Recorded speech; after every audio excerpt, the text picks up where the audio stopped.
Whether you're calling businesses or members of the public, a targeted and well thought out telemarketing campaign can be hugely impactful for your business. In this video, we're talking about the rules when you're marketing to individuals, that's the general public. We've got information about B2B marketing rules in the SME Hub. We want to help you comply with the law and make the most of your marketing.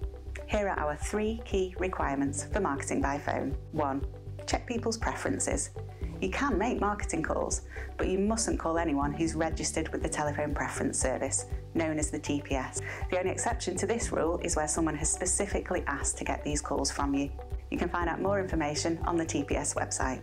You must also check your own Do Not Contact list, as you mustn't call anyone who's told you they don't want to receive marketing calls from you. The rules are different for direct marketing calls about pensions and claims management services, so take a look at our SME Web Hub if these are relevant to your business. Make it clear that it's you who's calling.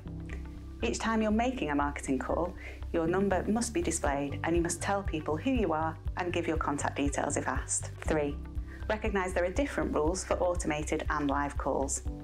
If you want to make automated marketing calls, you must have people's consent to receive recorded marketing messages. Consent to receiving live marketing calls doesn't count. By following these rules, you'll be able to reach out to people and grow your business in a reputable way.